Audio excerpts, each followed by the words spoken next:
I never raised my voice in this house.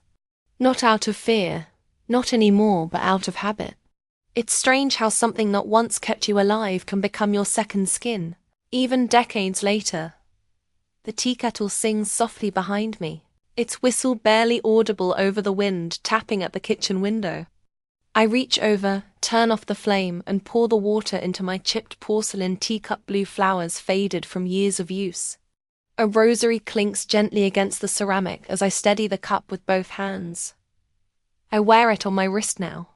Not because I forgot how to pray, but because I never forgot how to hold on. The kitchen is small, but it holds my whole world. Faded wallpaper with yellow roses. A fridge crowded with magnets from my grandchildren's field trips. A wooden crucifix hangs near the pantry door, just high enough that I still have to tiptoe to dust it. And pictures. Lord, the pictures. My children, their spouses, their children. Everyone smiling. Everyone whole. People know me now as the grandmother, who always brings extra cookies to church, who teaches the little ones how to roll dough and sings softly when she thinks no one's listening. They see someone warm, dependable, good. But none of them have ever asked why I flinch when someone laughs too loud. Why I always keep the door to the basement locked. Even when it's empty. No one knows what it cost to become the woman they see today. I was 8 years old the first time. I was told my laughter was shameful. That's not something you forget. They called her Patricia. I never once called her Mom. My father married her a year after my mother died. He said I needed a woman's guidance, someone to help raise me while he traveled for work. She was beautiful in the way cold things sometimes are elegant, controlled, polished like ice. The neighborhood adored her. So graceful, they'd say. Keeps a perfect home. And she did. The floors gleamed. The curtains were always ironed. She baked pies that sat on the windowsill like they were posing for a magazine. But behind closed doors, that house didn't smell like cinnamon or vanilla. It smelled like vinegar and fear. I don't remember the first slap because it was loud. I remember it because it was quiet. My 9th birthday had just ended. A handful of girls from school had come over. We played musical chairs, ate cake, watched cartoons. After the last parent left, I sat on the carpet with a balloon string wrapped around my finger, giggling at something silly on the screen. Patricia stood over me before I even knew she'd entered the room. "That sound," she said, her voice flat. "It's disgusting."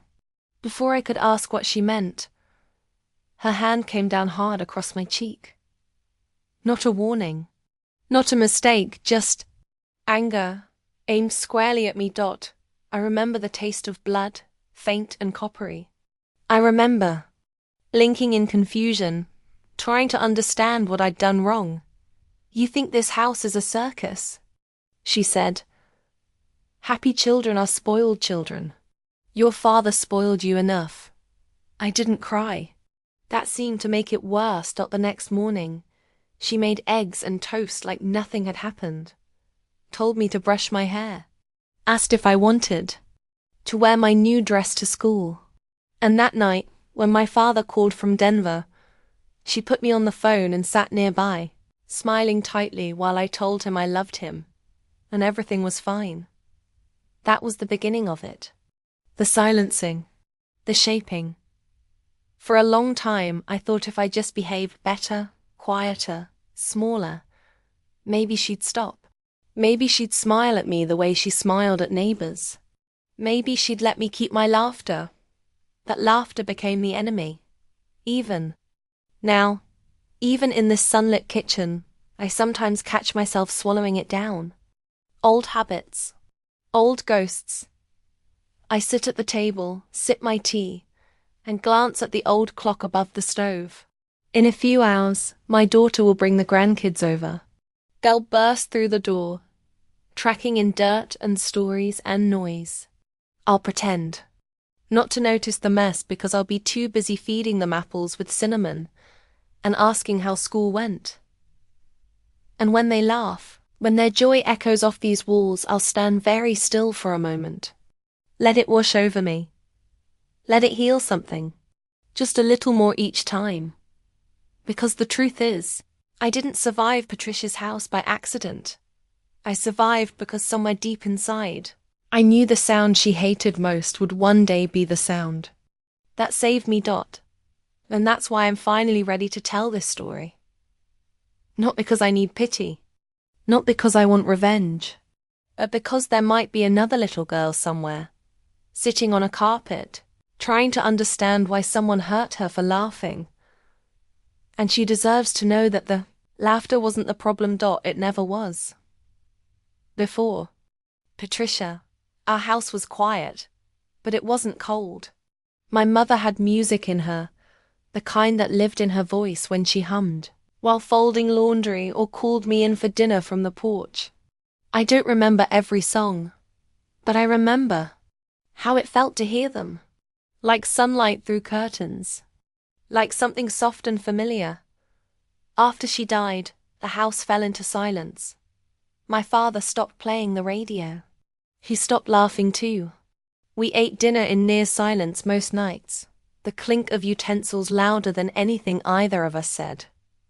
Then, Patricia arrived. I was 8, sitting in the front pew of the church, legs swinging just above the floor when I first saw her. She sat beside my father. Gloves white, posture perfect, smiling politely at every nod or compliment. I watched the way she held her hymnal like it might stain her gloves if she touched it too long. They were married within the month. A small ceremony, just family. I wore a pale green dress that pinched at the sleeves and stood next to them in every photo, like a misplaced prop. The house changed after that. She brought rugs and heavy curtains, paintings of quiet fields, jars of dry pasta labeled in perfect handwriting. Our living room began to smell of lavender and something sharp underneath it, like vinegar.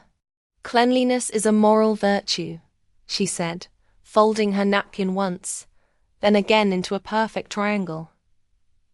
Discipline begins with order. At first, I thought she was just particular. I folded my socks the way she showed me. I dusted the baseboards on Saturday mornings. I scrubbed the silverware with a small brush until she said, "Good enough." But I missed the way my mother let things sit out: an open cookbook, an unfinished jigsaw puzzle. With Patricia, everything had its place. Even me. We had rules. Rules about shoes. Rules about bedtime. Rules about how many times I could chew before swallowing. My father, often away on business trips, saw the cleanliness, the structure, and called it good parenting. "She's bringing stability," he told me once while packing for Toledo. You know how hard that is to find? I didn't know. I was 8. What I did know was that laughter was slowly disappearing from my throat. That every time I giggled or snorted at something silly like the way the cat chased dust or how the radio host mispronounced Mississippi, Patricia's lips would tighten, and her hands would grip the chair arms like they were handles on a sinking ship. One Sunday afternoon, after church, we were having iced tea on the porch. The neighbor's dog rolled in a pile of leaves, yipping and barking like a fool, and I burst out laughing. It wasn't even loud.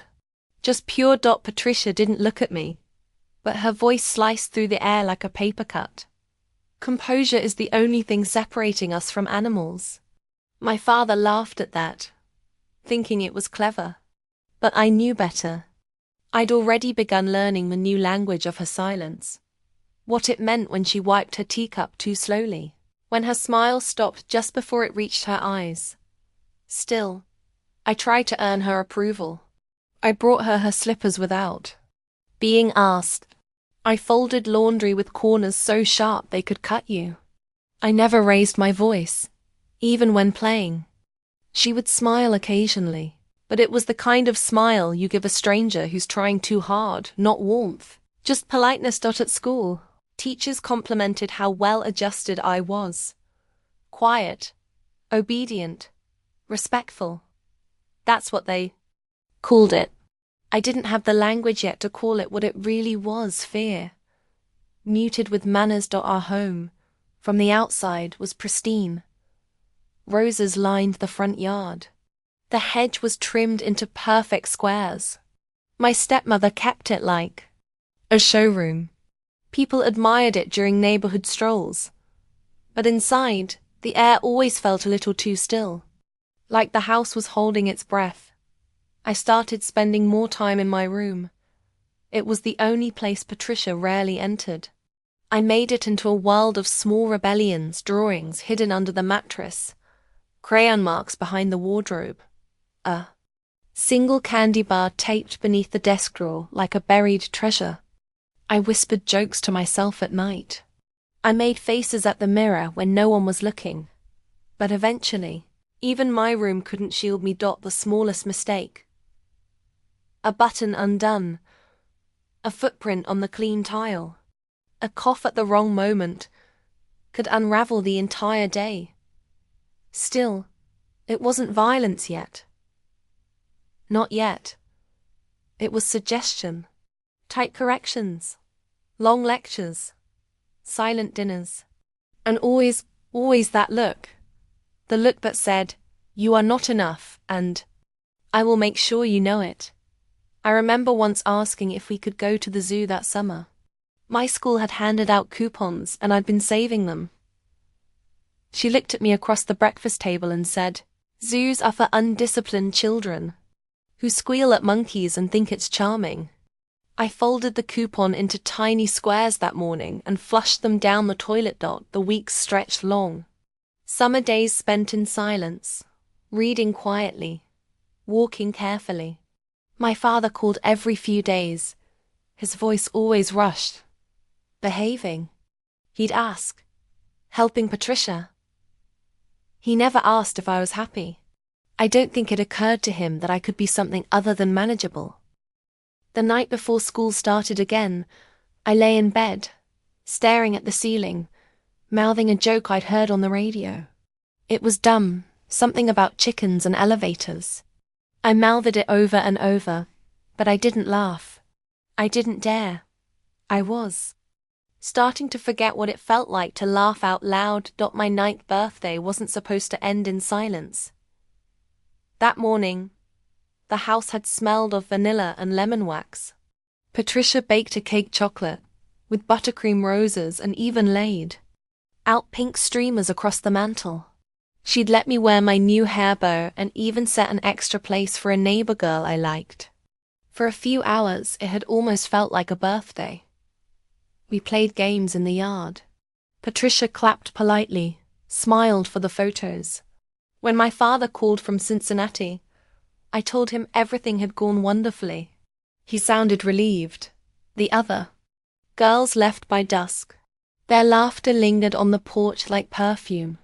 I sat cross-legged on the rug in the living room, paper crown still on my head, watching cartoons with the kind of contentment that only comes to children who forget to be. Cautious. The cartoon was absurd, some cat chasing a musical note down a street, and I laughed. Full-bodied, honest laughter. The kind that rises up before you know it's coming. I didn't hear her footsteps. One moment I was laughing. The next, there was a sting across my cheek so sharp I tasted metal. I looked up, stunned. Patricia stood above me, hands at her sides, chest heaving slightly. Her face was unreadable, but her voice was low and steady. "That sound," she said. "It's disgusting." My hand went to my cheek, still warm. I couldn't speak, couldn't move. She walked around me slowly, as if inspecting a spill on the carpet. "Your father spoils you with softness, but that ends now." I remember blinking, as though maybe I could open my eyes again and be back in the afternoon, blowing out candles. But I was still there. Paper crown askew, the cartoon still playing. The air changed. "You're not a child anymore," she said. "Children don't giggle through life without consequence." I stood up too quickly and felt dizzy. My legs wobbled. I looked for a way out, but the hallway was behind her. "I was just watching TV," I whispered. "Laughter like that," she said, taking a step forward, "shows disrespect. You think it's charming to act like a fool in this house." I shook my head. "You think your mother would have let you grow up this wild?" That stopped me. I didn't know how to answer. A question that hurt both ways. I didn't even know what wild meant anymore. Was it sitting wrong? Laughing? Breathing too loud? She reached forward and plucked the paper crown from my head. "You won't need this," she said, and crumpled it in her hand. Then she turned and walked away, her heels clicking sharply against the floor. That night I stared at the ceiling, the light from the hallway cutting across my bedsheets like a blade. I tried to cry quietly, but even the sound of sniffles felt like a risk. I didn't tell anyone, not the next day, not the day after, not even when the bruise on my cheek turned yellow, then green, and finally faded into something invisible again. The girls at school never noticed. They only asked how much cake I had left and whether Patricia would let me bring some to share. She didn't, but she did leave the wooden spoon out on the counter that week. It was always there after that, just beside the teacups or beside the sink, as if it were an ordinary tool. But I knew what it meant. The way some people leave a leash where the dog can see it, even if they're not going for a walk. That was the day the room stopped feeling safe. Not just the living room, but every room.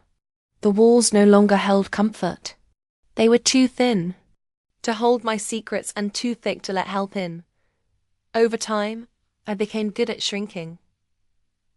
My laughter turned to silence. My steps became measured. I learned to gauge Patricia's mood by the way she set the table or stirred her tea.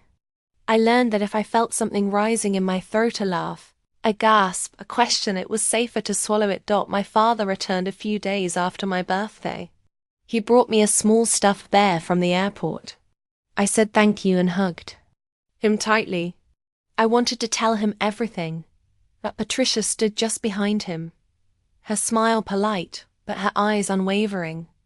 "Eleanor had a wonderful party," she said. "Didn't she?" He looked at me for confirmation. I nodded. "She's learning to be so mature," she added, and placed her hand lightly on my shoulder. My skin crawled under her touch. "Good girl," he said. See? See? I knew the two of you would get along." That night, I hid the bear in the back of my closet. I didn't want it touched by the house's silence. The first slap was a beginning, not an end. It marked the start of something slow and corrosive, something that would stretch over years and shape the way I moved through the world. But I didn't know that yet. All I knew was that my laugh, something I had never questioned, something that had belonged only to me, had become dangerous. And that something had changed between my skin and the air around me. Something invisible but permanent. I used to believe silence was something that happened when a room emptied. But with Patricia, I learned silence could bloom in the middle of conversation, stretch itself across a dinner table, curl beneath your bed like a second blanket. After my 9th birthday, the slap became a presence. Not just the act, but the awareness of it, like a ghost trailing my steps. It hovered over moments that should have been joyful. It turned laughter into risk. I found myself flinching before I even opened my mouth. I didn't tell my father. I wanted to, but the window for confession was small, and Patricia always seemed to fill the room before it could open. She was never cruel in front of him, just distant, efficient. She served his meals without affection, ironed his shirts, praised his dedication to work. She never raised her voice. She didn't have to. The violence that shaped my days lived in the shadows, And the longer it lasted, the more I began to question whether I had imagined it all. At school, I was careful. I laughed behind my hands. I stopped drawing pictures with bright colors and began sketching houses instead, quiet, tidy ones with thick curtains and still windows. My teacher said I had an eye for structure. She didn't ask why none of the doors in my drawings were open. At home, Patricia's rules became tighter. I wasn't allowed to play with glue or paint. I had to finish every bite on my plate, no matter how full I felt. Every evening I wiped down the bathroom sink, even if I hadn't used it. She inspected the results with a white cloth, always hunting for missed spots. "You must learn not to be sloppy," she said once as she handed me the spoon, not for stirring, but for holding over my knuckles until they ached. Sloppiness is just selfishness in disguise. I tried harder to be perfect, but no matter how careful I was, I always seemed to fail. A dropped fork, a sock left unfolded, a laugh that escaped when I forgot to be afraid. Those moments were punished swiftly, always in private. A slap, a shove, the threat of the teacher, what she called her wooden spoon. The words that cut deepest were never shouted. They were whispered in a voice that carried poison wrapped in calm. "Your mother would be ashamed of how weak you are. Crying only proves you're not ready to grow up.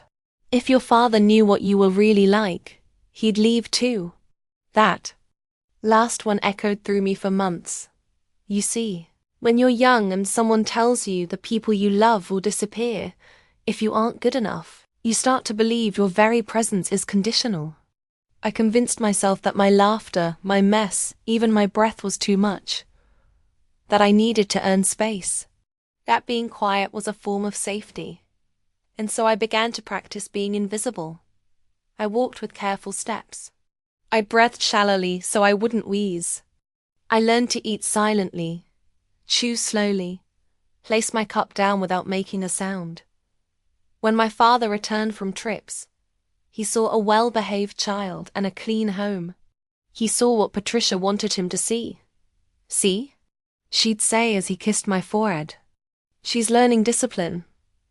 He nodded, proud of us both. "That's my girl." The weight of that phrase settled on my chest like wet laundry. I didn't want to disappoint him. I wanted him to see me, but not like that. Not broken. So I smiled when he was home. I told him school was fine. I asked about his work and watched his eyes light up when I remembered the names of cities he traveled to. Then he would leave again, suitcase in hand, promise in voice. "Be good for Patricia." I nodded. And the silence would return. But silence wasn't peace. It was a strategy. I watched how Patricia's moods changed. I memorized the sound of her heels on the staircase, the way her hand tightened on her teacup when she was irritated. I kept a mental list of safe topics: laundry, spelling words, the weather, and repeated them like prayers. At night, I stared at the ceiling and practiced smiling without showing teeth. I told myself if I could get through one more day without being hit, I was improving.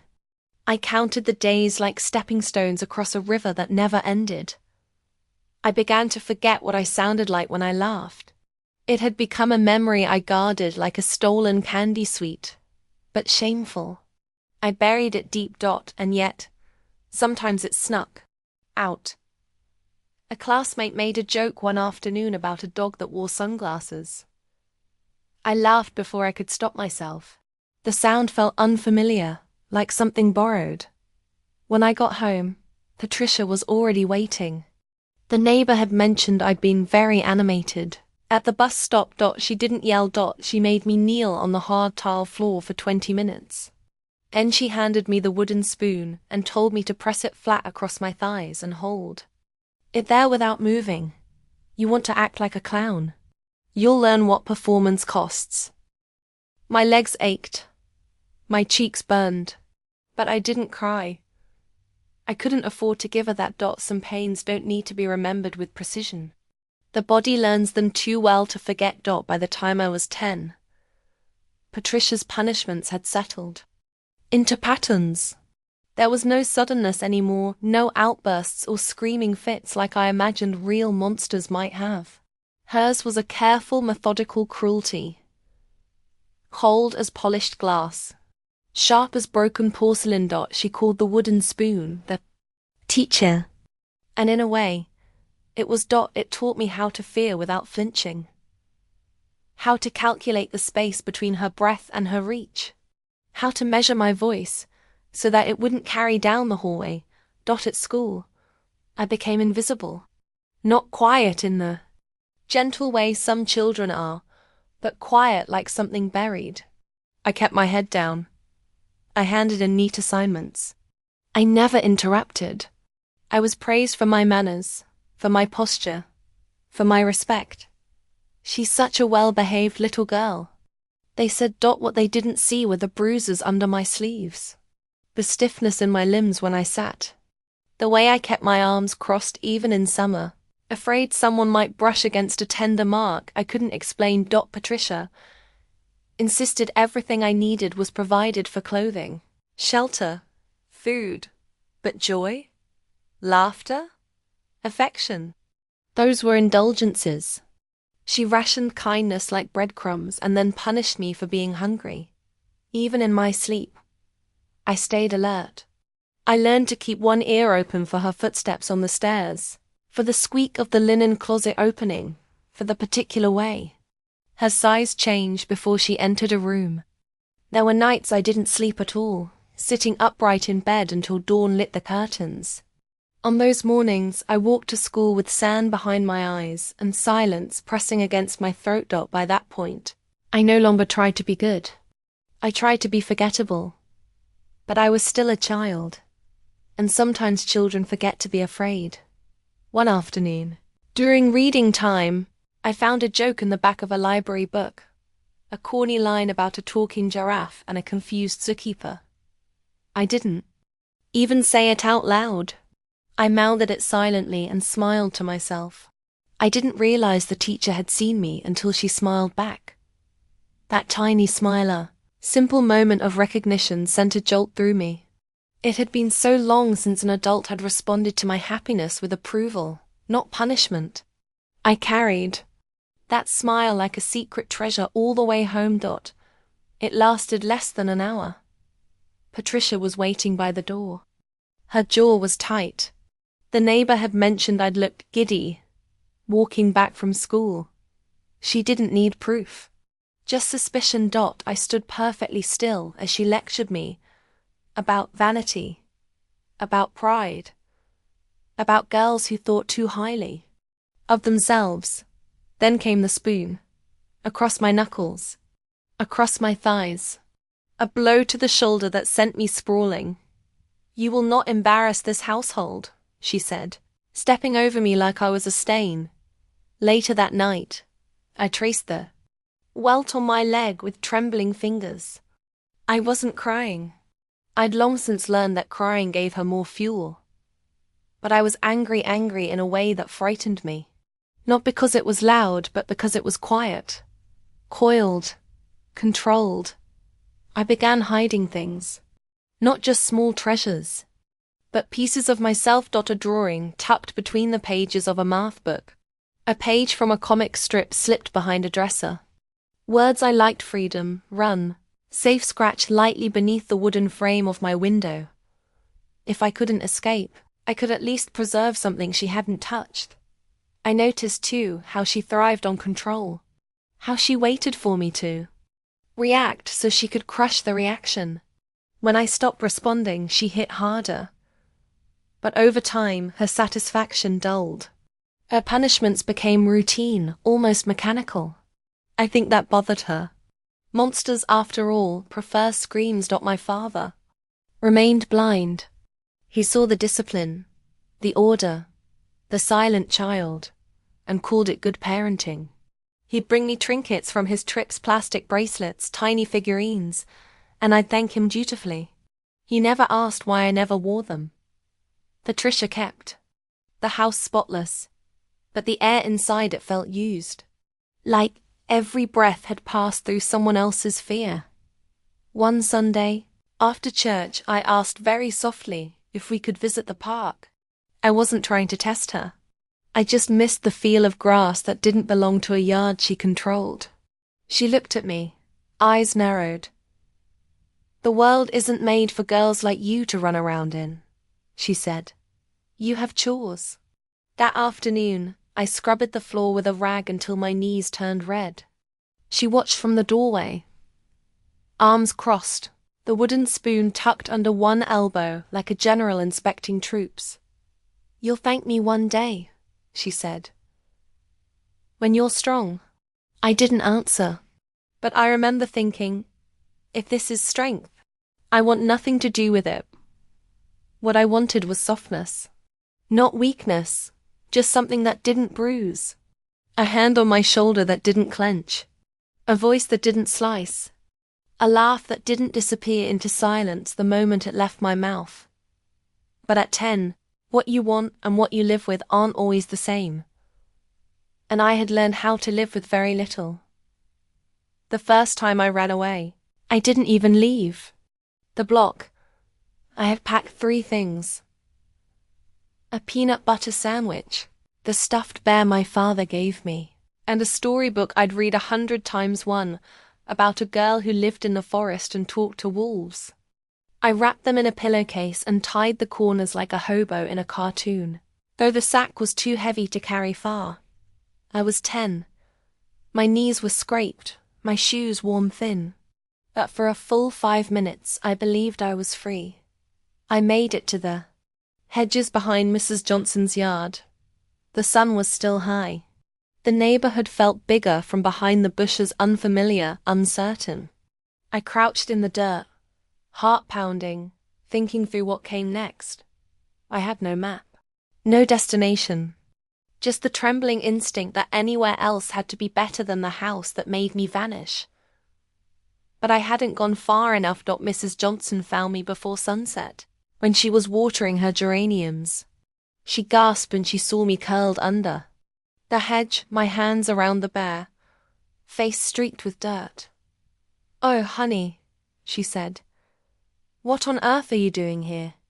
I wanted to say something, anything, but my throat closed. I couldn't tell the truth, not while I could still hear Patricia's warning in my head. "If you ever make me look like a monster, I'll make sure you learn what real monsters do." So I said the first lie that felt safe. I got tired walking home. Mrs. Johnson smiled, patted my hair, and walked me straight back to Patricia. Patricia answered the door with her apron still on and a towel in her hands. Her smile was honey thick. "Eleanor," she said, feigning shock. "We were so worried." "She was in my yard," Mrs. Johnson explained. "Said she was tired."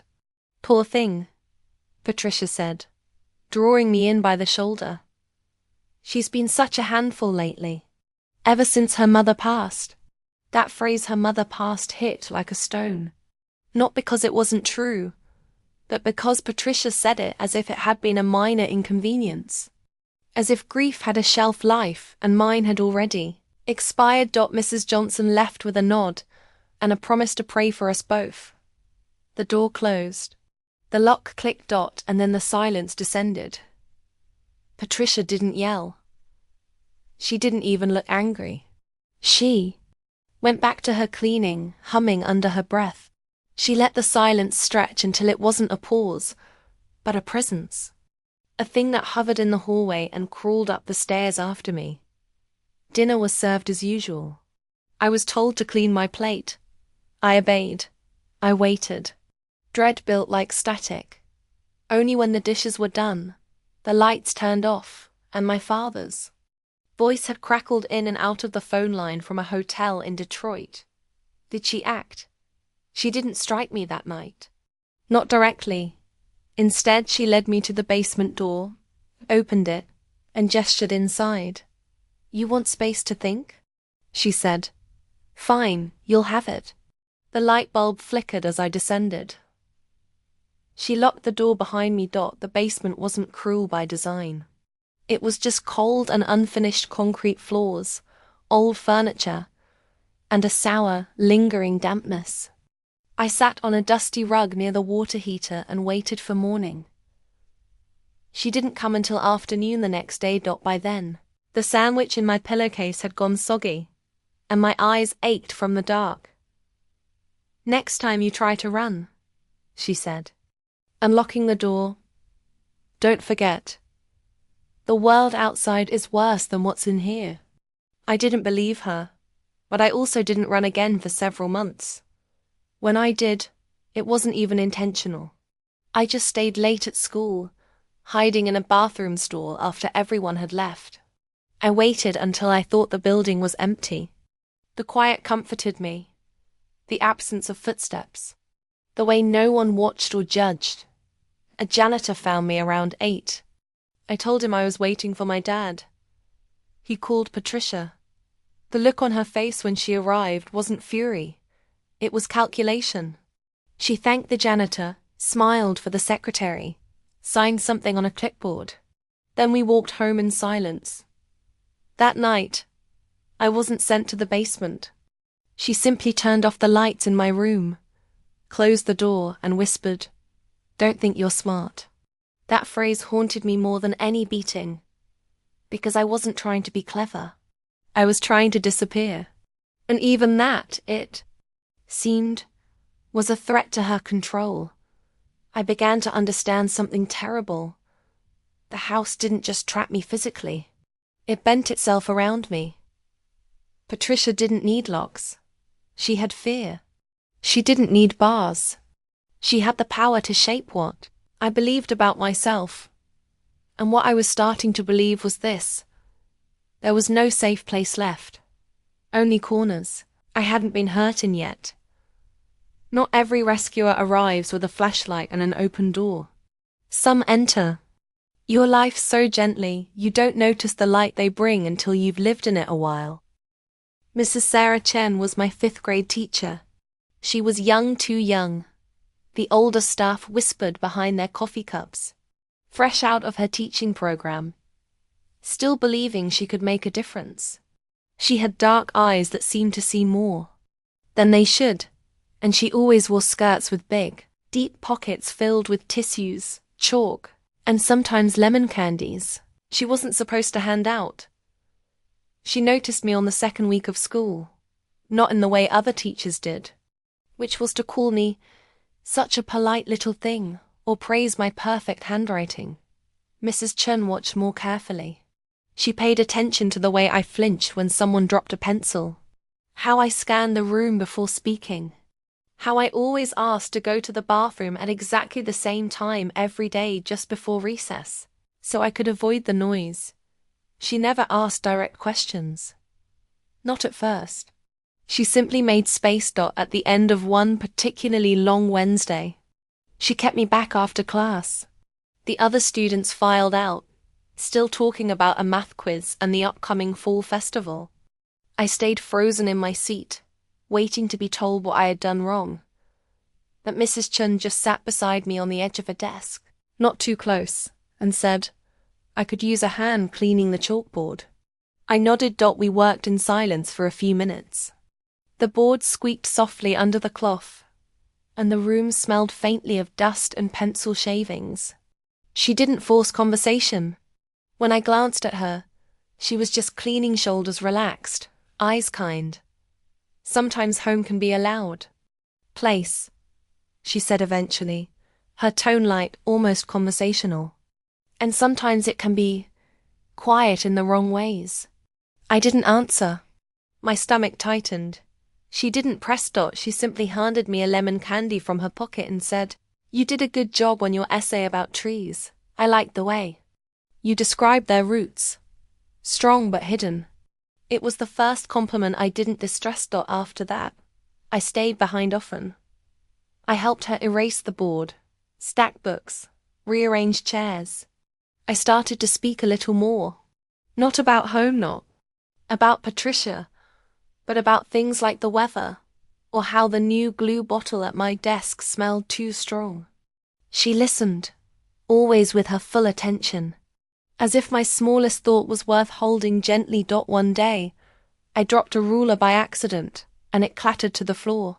My body reacted before I could think. Arms up, shoulders tight, breath gone. When I realized no hand was coming down, I glanced up. Mrs. Chen's expression didn't change. She simply picked up the ruler and set it on the table.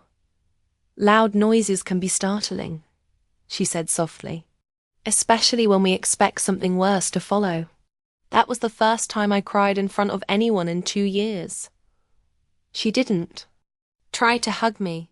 She didn't shush me or ask questions. She just handed me a tissue and sat beside me until the tears stopped. From that point on, I began to feel something I hadn't felt in years. Permission. Permission to breathe deeper, to speak without flinching, to be noticed in a way that wasn't dangerous. She never said the words outright, but I started to believe that if I ever did want to tell someone what was happening, she would believe me, completely, quietly, without turning me into a spectacle. At home, nothing changed. Patricia was still Patricia, strict, exacting, watchful. But now I had somewhere I could go each day where I wasn't just surviving, where my voice didn't echo back as a threat. That sliver of difference made all the rest bearable. Just enough. Once, Patricia found a lemon candy in my coat pocket. "Who gave you this?" she asked, holding it between 2 fingers like something dirty. "My teacher," I said. She narrowed her eyes. "That's how people control you, with sweets and soft words." I said nothing. She didn't hit me that night, but she threw the candy in the trash and made me scrub the floorboards while she watched. That night, I wrote "thank you" on a scrap of notebook paper and tucked it into Mrs. Chen's pencil cup the next day. She didn't mention it aloud, but she left a new lemon candy on my desk the next morning, wrapped in gold foil. Unspoken understanding passing between us.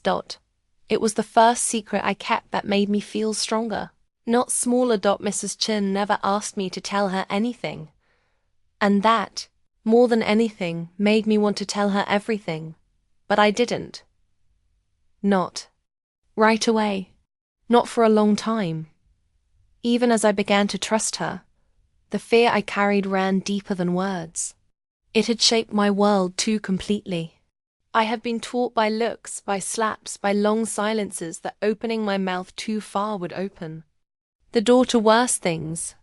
I was still a child learning to read the rules of survival, and silence so far had kept me alive. There were moments, though, when I came close. Once, while helping Mrs. Chen clean out a supply cabinet, I pulled down a box of old folders and dropped them by accident. Papers scattered everywhere, grades, notes, old lesson plans.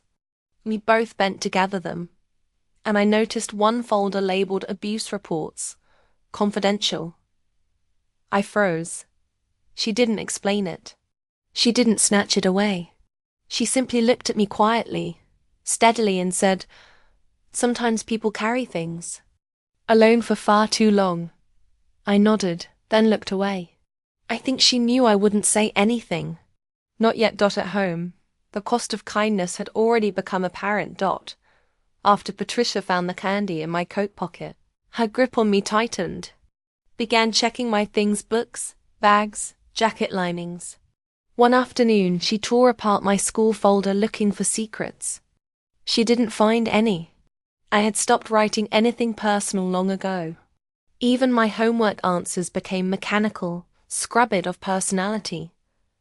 She never mentioned Mrs. Chen by name, but I could tell she knew I had begun to orbit someone outside her influence, and that made her dangerous in new ways.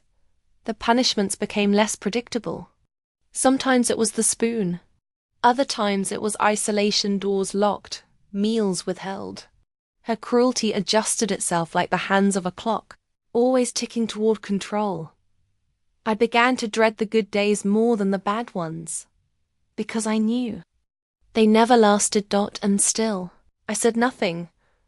Not because I didn't want help, but because I had been trained to doubt my own voice. When your pain has always been met with disbelief or dismissal, you begin to wonder if it's pain at all. You wonder if you're exaggerating, if it's really so bad, if maybe you deserve it. Patricia's voice lived in my head, even when she wasn't in the room. No one will believe you. Don't be dramatic. You want to make your father hate you too. That last one always stopped me cold, because for all his distance, I still loved him. And part of me still hoped he loved me back, even if he never saw me clearly. So I spoke around the truth. One afternoon, Mrs. Chen and I were sharpening pencils together. She had a way of making even quiet chores feel like conversations. "Do you have any pets?" she asked. I shook my head. "Patricia doesn't like animals. Says they're messy." She paused. "What about you? Do you like them?" I nodded. "I like dogs that aren't loud. And cats that don't scratch." She smiled. "That's a very specific answer." I shrugged, then added, "Loud things make people mad sometimes." Her hands stopped moving. "Eleanor," she said gently, "what happens when someone gets mad at you?" I froze. Every part of me wanted to answer, to finally let it spill out. But another part, the larger part, was terrified. Not of her. Of what would come next. Of being taken from my home. Of being told I was making things up. Of Patricia's fury if she found out. So I said, "Nothing really." Mrs. Chen didn't correct me. She didn't push. Instead, she handed me a piece of paper and said, "Sometimes it helps to write the hard things. You don't have to show anyone, but writing them down keeps them from living only in your body." That night, I sat on my bed, with the paper tucked into a book, heart pounding.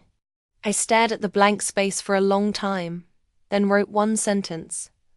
"She hits me when I laugh." I stared at it until the ink bled slightly from my hand's pressure. Then I folded the paper in half and slid it under the floorboard beneath my bed. A hiding place only I knew. I never showed it to anyone, not then. But that was the first time I named it. The first time I allowed myself to say what was happening, even if only to the air beneath the floor. I started writing more after that. Not every night, but often enough. Fragments, descriptions, dreams, fears. I kept them hidden, but they were mine. Unfiltered, unpunished. It gave me something Patricia couldn't take away. My voice, however quiet, was still mine. There's a kind of heartbreak that doesn't make a sound when it breaks. It's not sharp or sudden like a scream, it's quiet. A closing door. A nod that means nothing. A voice that decides not to listen. The moment I realized my father had chosen Patricia fully, finally, and perhaps always came the autumn I turned 11. He came home unexpectedly that month. A surprise trip, he called it. Walked through the door with a new suitcase and a necktie I hadn't seen before. Patricia kissed his cheek like a practiced motion. I stood by the hallway mirror, unsure whether to run or speak. He brought gifts, as he always did. A navy sweater for Patricia. A book for me. I smiled when I opened it. Not because I liked the story, some stiff novel about presidents, but because I wanted to believe he still knew who I was. We ate dinner that night in the formal dining room. Patricia had set out the good silverware and reheated stew she'd made earlier in the week. My father praised the meal. I chewed in silence, watching the way his eyes flicked between the food and her face. When he asked how school was, I said, "Fine." When he asked if I liked the book, I nodded. It would have stayed that way. Another night tucked into the folds of false calm if he hadn't gone upstairs to unpack and left me alone with Patricia.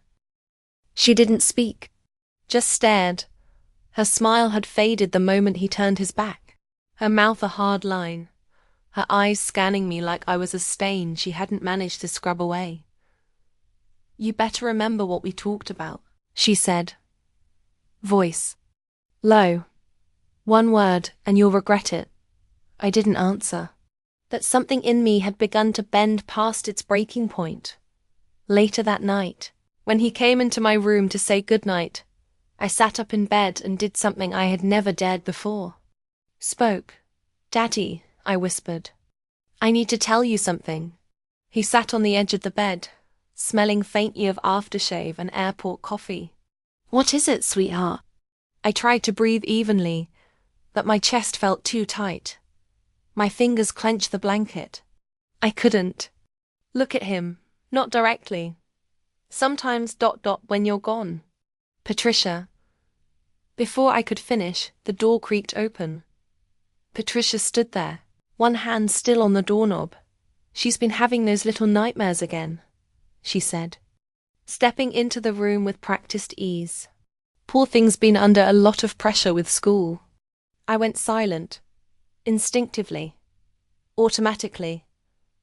The way a fire goes out when someone pours water on it. My father looked between us. "She seemed fine earlier," he said, uncertain now.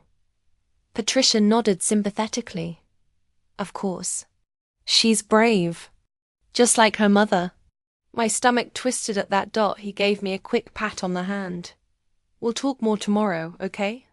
He left with Patricia, arm wrapped gently around her shoulder. The door closed. That was the night I stopped believing he would ever see me clearly, or choose me. And in a way, that knowledge was a relief. It ended the hope that had kept my heart tied to his absence. Hope had made me obedient. Hope had made me patient. But hope had also made me silent. I lay in bed staring at the ceiling until the shadows shifted into morning. Patricia didn't come into my room. She didn't have to.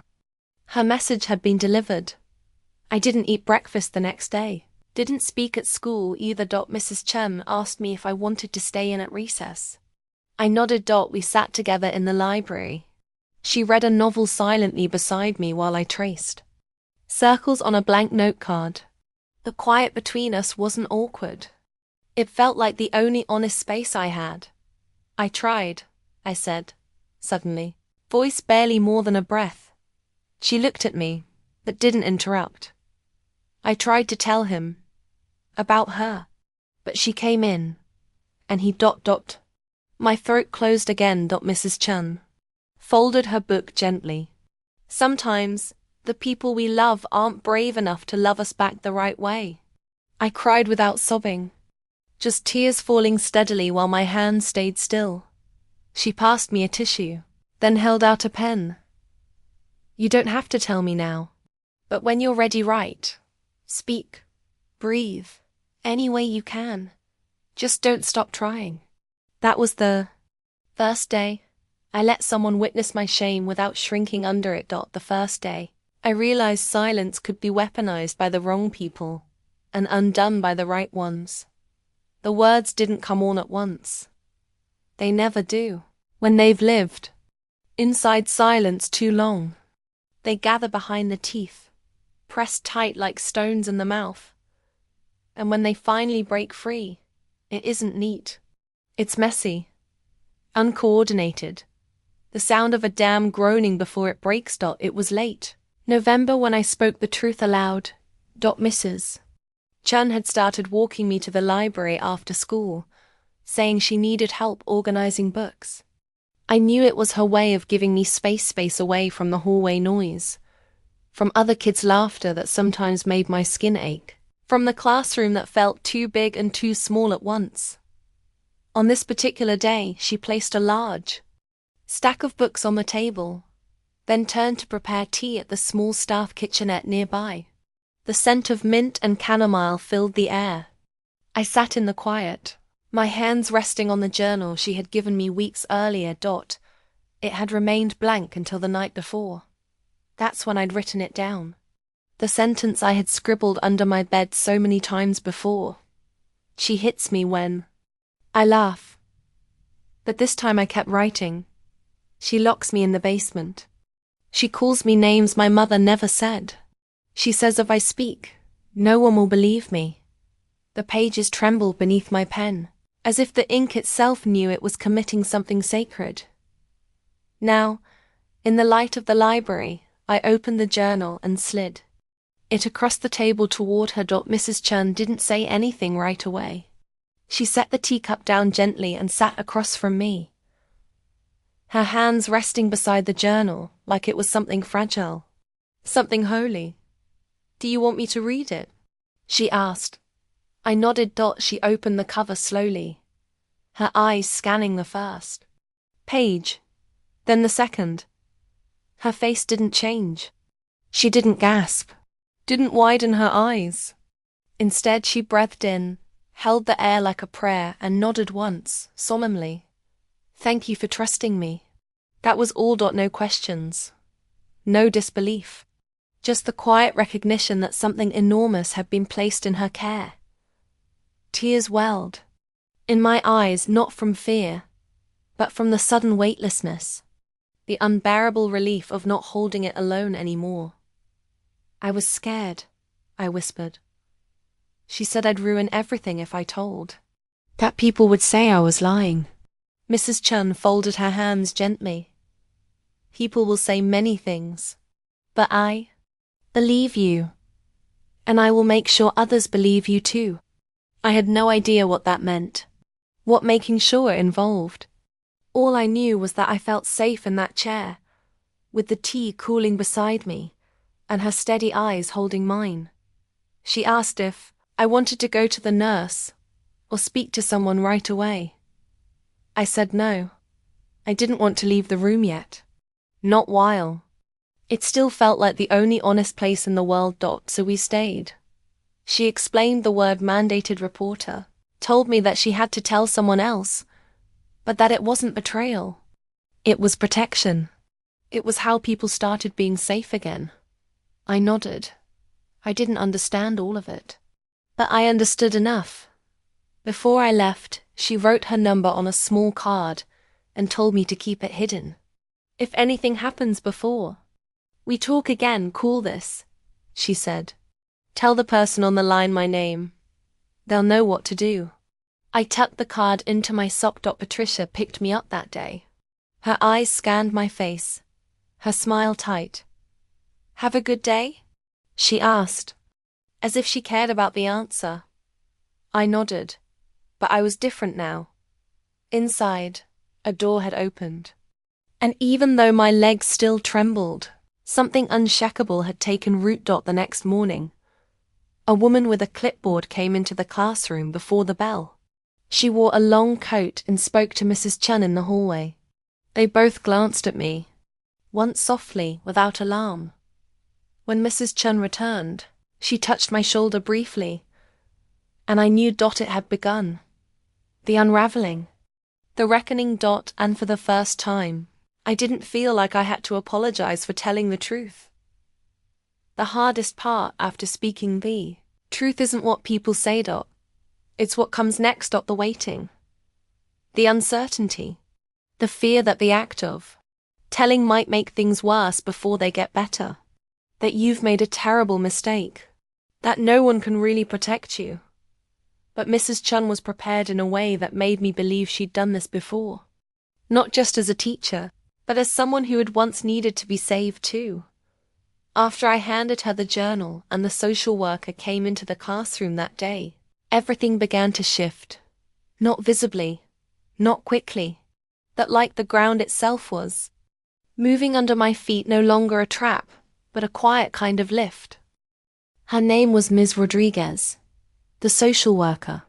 She wore navy slacks, a beige sweater, and had thick curls pulled into a loose bun. Her voice was calm, deliberate. She didn't ask me to explain the worst moments all at once. Instead, she asked questions like, "When did you feel most afraid? And what happened when you tried to laugh?" No one had ever framed my story like that before. Not around broken rules, but broken dignity. She met with me at school for several days, always in a quiet room, always with Mrs. Chun nearby, either in the hallway or across the room reading a book, offering comfort by simply existing. At first, I was afraid Patricia would find out. That somehow, the words I'd spoken would echo into our hallway, down our stairs, and land on her ears like a threat. But nothing came right away. And, slowly, I began to understand why. They weren't rushing in blindly. They were planning. Mrs. Chun sat me down one afternoon with Ms. Rodriguez and said, "Sometimes, to protect you and others, we need proof that no one can ignore." I froze. Proof?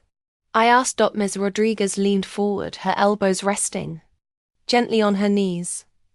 "We know the danger. We believe you. But people like Patricia, they hide in doubt. They count on people hesitating. If we can show exactly what she does not just tell, we can make sure she never hurts you again, or any other child in her care." I was silent for a long time. The idea of capturing her cruelty felt like reaching inside a fire. But another part of me, the part that had learned to press spoons to my skin without crying, was tired of surviving without consequence. I nodded. "What do I have to do?" They told me about a small recording device. It would be hidden in my clothes, activated by a button inside my sleeve. Nothing flashy, nothing dangerous. They would use it for one afternoon, maybe two, during times Patricia was likely to lash out. It would be hard, but I wouldn't be alone. If something escalated, I was to use a signal phrase, "I don't feel well," and someone would be sent immediately. I practiced the phrase for 3 days.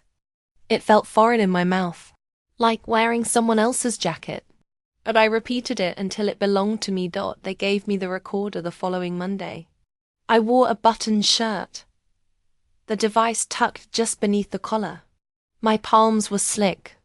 The entire morning, I felt like I was hiding a lightning storm inside my chest. But the moment came faster than expected. That afternoon, Patricia noticed I had left my lunchbox on the counter. It wasn't deliberate, I had been too distracted to remember. But she seized on it instantly. "Lazy," she hissed. "You think someone else is here to clean up after you?" I didn't answer. I didn't look away either. She came closer. Flinched habit but stayed silent.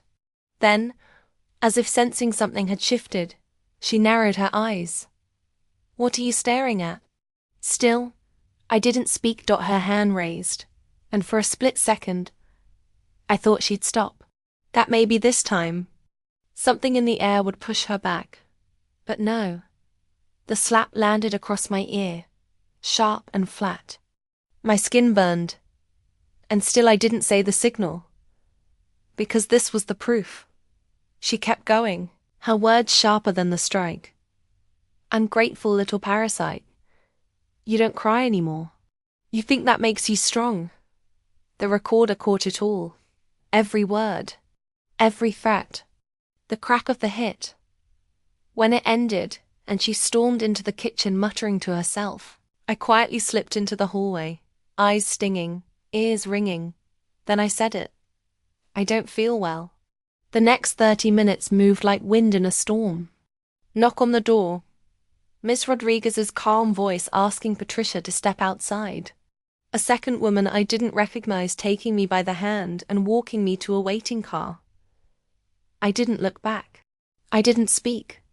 I just held my sleeve tightly, like it still held the courage I'd needed to get through it.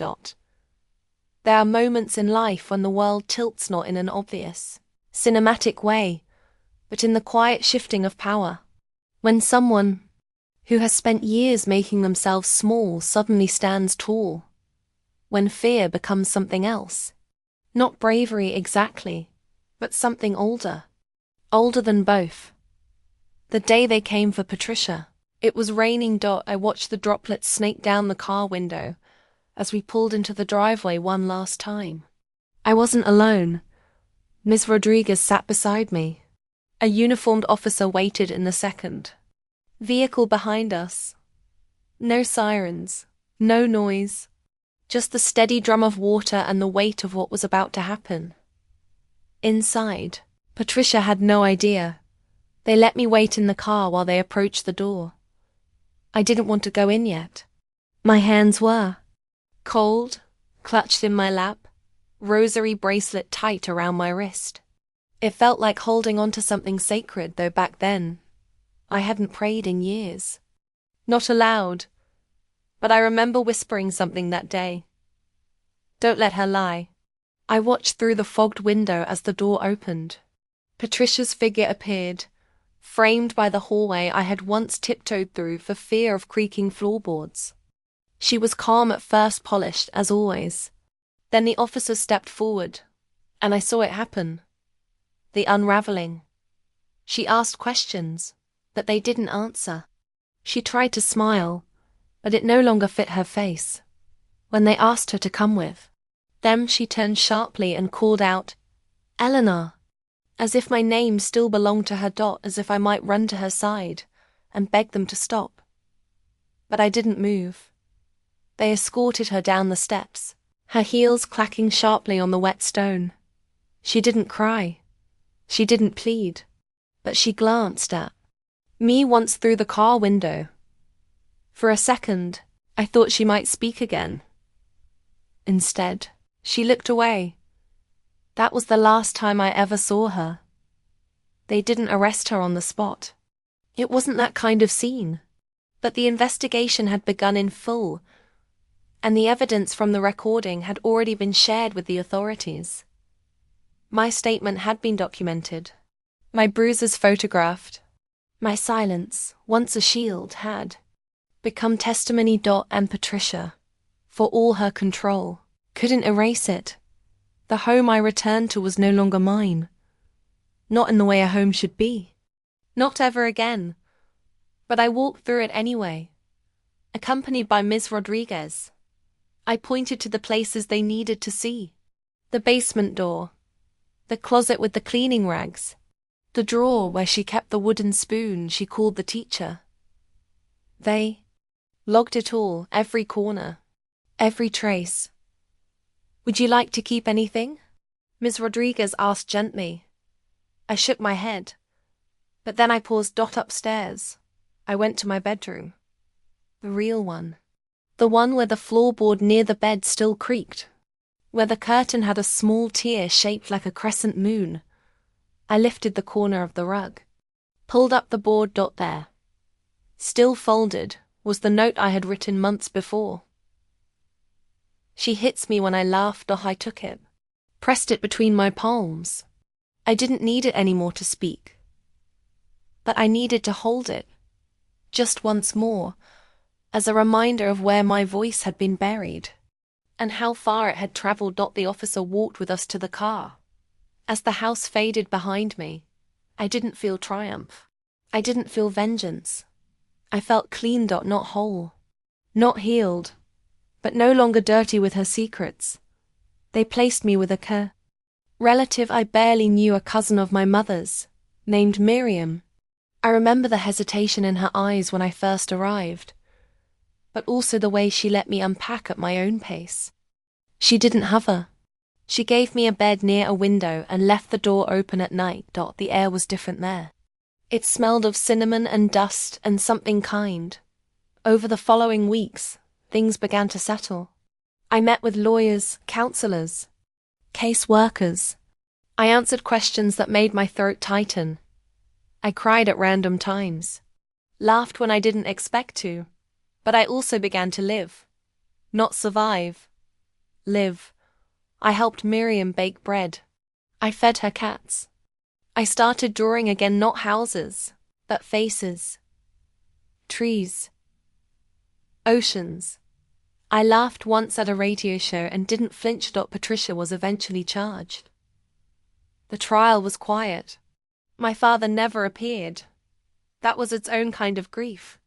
But by then I had learned something invaluable. Silence can be a prison. But truth, even when it trembles, is a key. Time doesn't erase everything. It softens the edges, maybe. Puts space between the bruise and the present moment.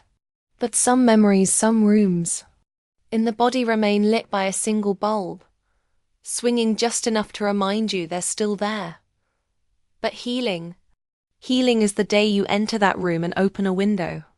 I don't tell my grandchildren the full story. Not yet. They're still young, still forming the language of trust. They know me as the grandmother who kneads dough with them on Sundays, who sings lullabies in a voice just off key, who never says no to one more cookie or one more story. They know me as soft Dot, and that matters, Dot. It matters that they do not flinch when they laugh, that their joy doesn't cost them anything, that they aren't taught to shrink to survive. They sit at my feet sometimes, their hands busy with crayons, their feet tucked under blankets, and they ask about when I was their age. Did you have a cat, Grandma? Did you laugh like we do? Did you get in trouble a lot? I pause with each question, not because I don't have answers, but because I'm choosing which ones to give. No cats, I say, but I used to draw them everywhere. In the margins of books, on the backs of envelopes. Once, on the wall behind the bookshelf. I got in trouble for that one. They giggle. That's enough, Dot. I watch them and wonder what my face looked like at 8, at 9. If anyone ever saw me and thought, she deserves to feel safe. Maybe Mrs. Chun did. Maybe that's why I remember her hands more than her voice. How they never reached for me in anger, only to steady. Sometimes I still dream of Patricia, not violently, more like a ghost that knocks, asking to be acknowledged. Dot in the dreams. She's always at the edge of something, doorways, stairwells, thresholds, and I am always standing where the light reaches. She never crosses it. That's how I know it's a dream. The trial ended quietly. She didn't fight it. Maybe she thought silence would protect her once more. But the recording had done its work. So had the bruises, the journals, the witnesses. She was convicted of child abuse and neglect. No appeal. My father never wrote, never called. I sometimes imagine him sitting at a kitchen table somewhere, reading a newspaper with my name in it and turning the page. But by the time the verdict came, I no longer ached for his rescue. I had already rescued myself. Miriam was the one who sat in the back of the courtroom, a quiet force in a grey sweater and prayer beads. She squeezed my hand when the judge read the sentence. She made soup that night and said nothing when I didn't eat it. She just sat beside me, letting the silence speak for both of us. I stayed with her through middle school, through the start of high school. Eventually I moved in with another family, foster care, but kind. A teacher and her husband, both quiet. People who read a lot and let me keep the door open at night. Years passed. I didn't go back to the house. Not once. Not when the papers arrived.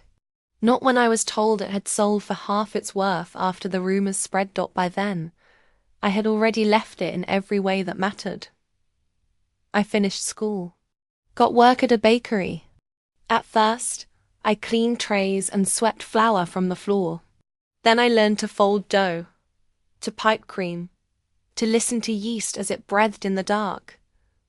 I never married. I don't talk about that much. It wasn't fear, just a choice. I had learned early what loneliness looked like in others. I didn't want to become it. But I built a life. Steady, modest, mine. In time. People came into it who stayed. My best friend Rosa, who once told me, "You have the soul of someone who's already forgiven the world." And my daughter, not by blood, but by heart. A teenager I mentored in the bakery, who eventually asked if she could call me Mamael. I didn't say yes right away.